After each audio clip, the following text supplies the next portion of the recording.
this sequence, this great Indian journey. Again, just something to underline as we look at the people taking part. It is very much a celebration of various cultures that have developed in India over the centuries. The fact that India successfully blends its multi-ethnic, its multicultural identity. That's what we're celebrating as this great train makes its way in.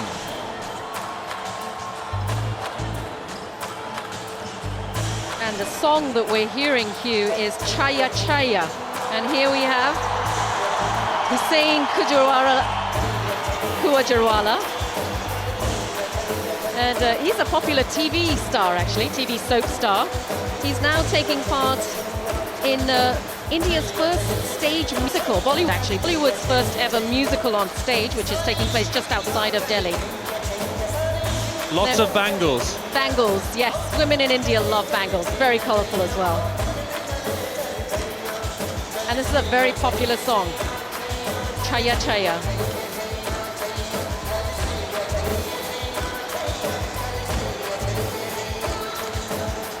So there we have the bangle shop. We caught a quick glimpse there of the bicycle shop to the cycle shop, which of course again is one of the most popular modes of transport. It's cheap and it's easy and it gets you around. Do you know what I like about this section we're going to see as well? It puts across just an element of the chaos you find, and I mean that in the nicest possible way. Delhi is an exciting, vibrant place, and the whole nation is, and when you travel around the city, particularly on an evening, this is the kind of atmosphere that you feel, and there's music around, there's people enjoying themselves, there's colour, and it's something that's really hard to convey. And as I said, I use that word chaos in a really nice way, and it's really exciting. Well, Indians like to think of it as chaotic order. There's the cycle shop. We've already caught sight of the moving walk. The bangles once again. Shah Rukh Khan atop probably the biggest Bollywood star there, a cutout of him on the side of the trains. In fact, he took part in the film from which this song is taken, and he is on top of a train, dancing and singing. There we have a wonderful combination of the great expanse of the balloon and probably the most colourful, the most lively display we've seen during this pageant. And almost every mode of transport represented. I think the little tuk-tuks are down there as well, which are our favourite way of getting around town. I know Hugh was a little bit reticent about getting in them, but I think you finally did. I got in and I just clung on for dear life. It was fine, I survived. If it's good enough for James Bond, it's good enough for you. I think somebody actually fell out of one of those. Look, that's a nice little car, the ambassador car, with all of the megaphones above it and all of the loudspeakers, and that represents really, again, one of the great icons of Indian politics. Politicians are now moving on to more modern cars now, BMWs and Audis, but definitely the ambassador is the car that symbolises a lot of India in the past, and especially after independence. And it's a sturdy car. Gets you around the potholes. And now we have the sweetmeats, of course. Indian sweetmeats are traditional, especially if you're going to visit people's homes. You will take sweetmeats along and you're expected to eat them as well. No real hardship, no? Magnificent chandelier.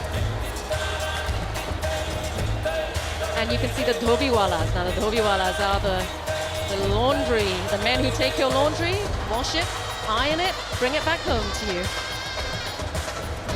There's a knife sharpener in there too somewhere, and a bricklayer.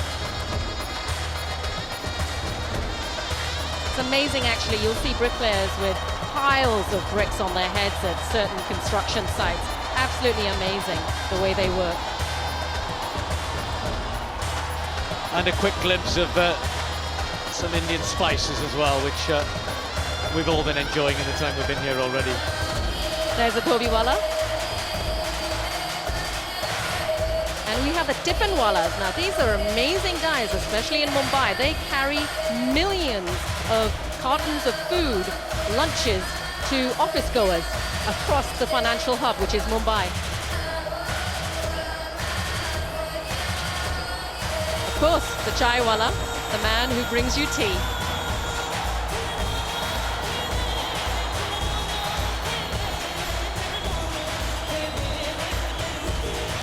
On my last trip to Delhi, I came home with caramel tea. It was an acquired taste, I have to say. It seemed a good idea at the time. You can get almost any flavour tea you want here. There we have the dabbawalas again.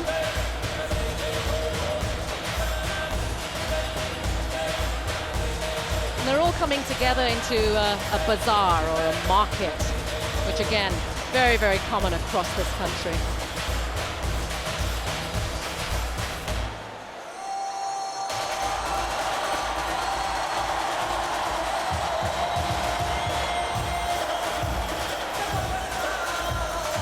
One circuit of the arena completed. The train is already left, and all of the various elements with it. But we got a real sense there of some of the very important and familiar features of Indian life. A visit to Delhi or any of the other great cities or towns will bring these very images to life as they have today.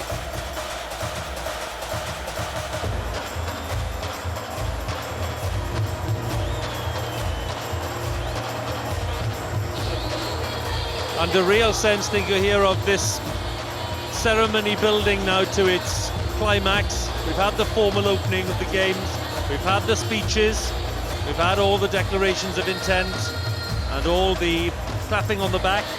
That's all happened, and a sense here that building up to the end of this celebration of Indian life as the sport itself kicks off tomorrow. The opening of these games, the official opening in which the athletes can really get down to business and win some medals. And I think India is looking forward to winning many, many medals.